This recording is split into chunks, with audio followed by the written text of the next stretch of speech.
دوستو، امام مالک اور ان کے والد کی ملاقات کا واقعہ آپ کی خدمت میں لے کر حاضر ہوا ہوں، تو چلیے اسے سننے کی کوشش کرتے ہیں۔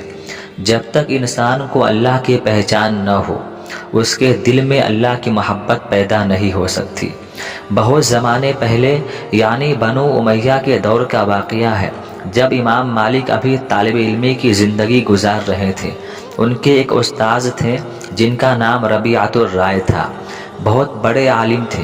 آپ اندازہ کر سکتے ہیں کہ امام مالک کے استاذ کیسے ہوں گے۔ بہت بڑے جلیل القدر فقیہ بھی تھے اور محدث بھی تھے اور اللہ والے بزرگ بھی تھے۔ ان کے والد کا نام فروخ تھا۔ جب امام ربیعۃ الرائے ماں کے پیٹ میں تھے تو ان کے والد فروخ خراسان کی جانب جہاد کی مہم پر امیر المؤمنین کے حکم سے نکل گئے۔ جب جہاد میں جانے کے لیے نکلے تو ان کو معلوم نہیں تھا کہ کب واپسی ہوگی اور کیا حالات ہوں گے، زندہ بھی آؤں گا یا اللہ کی راہ میں شہید ہو جاؤں گا۔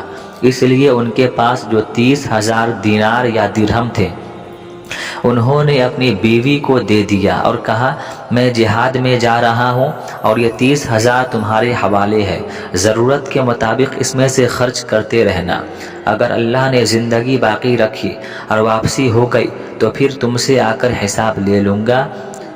یہ کہہ کر نکل گئے۔ جو نکلے تو ایسے حالات ان کے اوپر آئے کہ تاریخ بغداد کے مطابق تقریباً اس واقعے کے 27 برس بعد ان کو لوٹنا نصیب ہوا۔ لمبے چوڑے عرصے کے بعد واپسی ہوئی۔ مدینہ ان کی بستی تھی اور اپنی بیوی کو مدینہ میں ہی چھوڑ کر چلے گئے۔ جب واپس مدینہ آئے تو دیکھا وہاں کی پوری فضا بدلی ہوئی ہے۔ نئی نئی سڑکیں بن گئی ہیں، نئی نئی عمارتیں بن گئی ہیں۔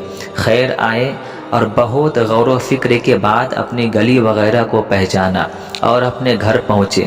جب گھر پہنچے تو وہ رات کا وقت تھا۔ اپنے گھوڑے کو ایک طرف باندھا اور نیزے سے دروازہ کھولا اور دروازے کے اندر گھسنے لگے تو ایک صاحب باہر آ رہے تھے۔ دونوں میں ملاقات ہوئی۔ جب انہوں نے دیکھا کہ یہ اندر گھس رہے ہیں تو ان کو ٹوکا اور کہا، ارے اللہ کے دشمن، کسی کے گھر میں بلا اجازت جانا جائز نہیں ہے۔ تو فروخ نے کہا، یہ کسی کا گھر نہیں ہے، یہ تو میرا گھر ہے، میرے گھر میں کس سے اجازت لوں؟ اب دونوں میں تو میں ہونے لگی۔ وہ کہتے ہیں یہ میرا گھر ہے، وہ کہتے ہیں میں گھس نہیں سکتے۔ وہ کہتے ہیں یہ میرا گھر ہے، اب وہ کہتے ہیں تم گھس نہیں سکتے، یہ تو میرا گھر ہے۔ دونوں میں جو گفتگو ہوئی تو پڑوسی کے لوگ جمع ہو گئے۔ ربیعہ کہنے لگے، میں ان کو سلطان کے پاس فیصلے کے لیے لے جاؤں گا۔ فروخ نے کہا، ہاں میں بھی تم کو بادشاہ کے پاس لے جاؤں گا۔ یہ سب باتیں ہو رہی تھی کہ ان کی بیوی اندر سے سنی اور آ کر دیکھا کیا ہو رہا ہے۔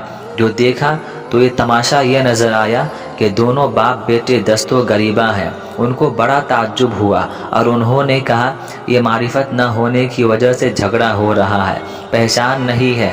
باپ نے بیٹے کو پہچانا اور نہ بیٹے نے باپ کو پہچانا۔ بیوی نے کہا، تم دونوں آپس میں کیا کر رہے ہو؟ بیٹے سے کہا، ربیعہ یہ تو تمہارے باپ ہیں، ملاقات کرو۔ اور ان سے کہا، فروخ یہ تمہارے بیٹے ہیں، ان سے ملاقات کرو۔ جب ماں نے پہچان کرائی تو پھر دونوں نے معافی چاہی اور روتے ہوئے آپس میں گلے ملنے لگے۔